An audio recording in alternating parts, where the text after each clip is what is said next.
असम की इस खबर ने वाकई दिल को दहला दिया कि 28 मुसलमानों को डिटेंशन कैंप में वहां डाल दिया गया है। कहां है जेडीयू, आरजेडी, कांग्रेस के लीडरान जो मुस्लिम वोट को लेकर के आज ऐश कर रहे हैं। मुसलमानों पर जुल्म सितम के पहाड़ देखकर उनकी जबानें गूंग हो चुकी है। काश कि हमने अपनी लीडरशिप मजबूत की होती तो ये दिन ना देखना पड़ता। हालात बता रहे हैं मुसलमानों, ना हम सफर ना किसी हमनशी से निकलेगा, तुम्हारे पाँव का कांटा तुम ही से निकलेगा।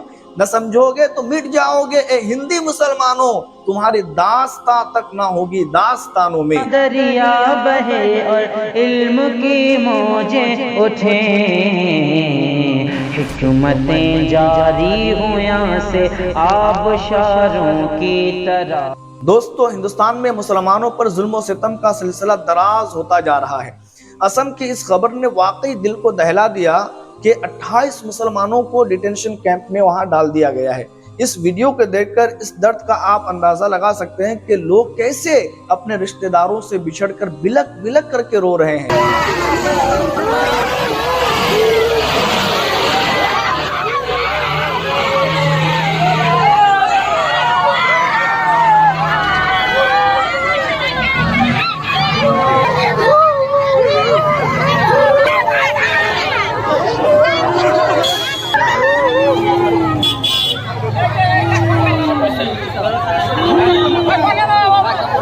जालिम इसे देखकर लुत्फ अंदोज हो रहा होगा। मुस्लिम स्टूडेंट यूनियन ऑफ आसाम के सदर आशिक रब्बानी का कहना है कि सिर्फ नाम में स्पेलिंग की मिस्टेक की वजह से उन्हें गैर मुल्की करार दे दिया गया। फॉर एग्जाम्पल, किसी के नाम के साथ अली था तो आलम हो गया, असलम था तो इस्लाम हो गया। तो सिर्फ इसी गलतियों की बुनियाद पर उन्हें गैर मुल्की करार देकर डिटेंशन कैंप में डाल दिया गया। दोस्तों, मैं तमाम मुसलमानों से गुजारिश कर रहा हूँ कि वक्त रहते हुए इस जुल्म के खिलाफ मुनज़्ज़म आवाज उठाने की कोशिश करें। तमाम उलमा, तमाम खुतबा, तमाम सियासी लीडरान एक प्लेटफॉर्म पर आकर के इस जुल्म के खिलाफ आवाज बुलंद करें और कॉन्स्टिट्यूशन की रूह से अपने हक की लड़ाई लड़ें। वरना याद रखे, लगी है आग तो घर आएंगे कई इज्जत पे। यहाँ पे सिर्फ हमारा मकाम थोड़ी है।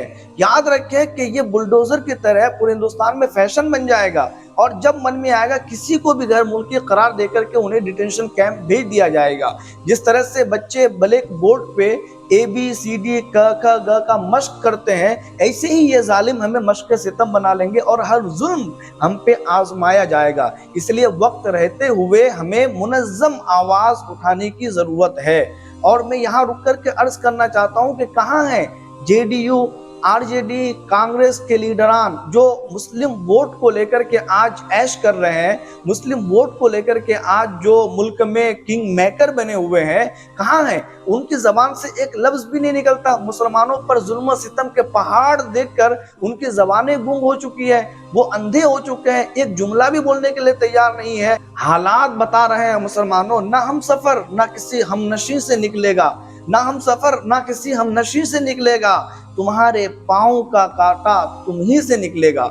मैं तो समझता हूँ ये जो आज हम पे आफत आई हुई है, जुल्म सितम के जो पहाड़ हम पे तोड़े जा रहे हैं, ये हमारी गलतियों की सज़ा है, ये हमारी नाकदरी की सज़ा है, हमारी गुलामी की सज़ा है, हमारी ज़मीर फरोशी की सज़ा है। काश कि हमने अपनी लीडरशिप मजबूत की होती तो ये दिन ना देखना पड़ता।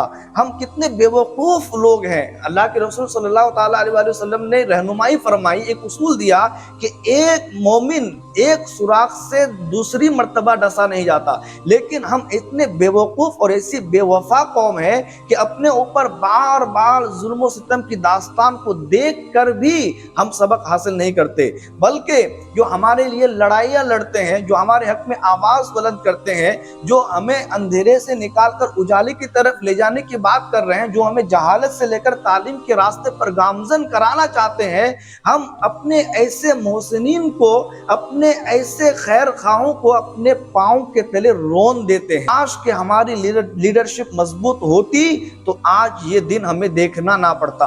आज हमें हमारी उन्हीं कोताहियों की सजा मिल रही है। اس لیے وقت ہے کہ ہم اب بھی ہوش کے ناخن لے اور اپنی لیڈرشپ کو مضبوط کریں۔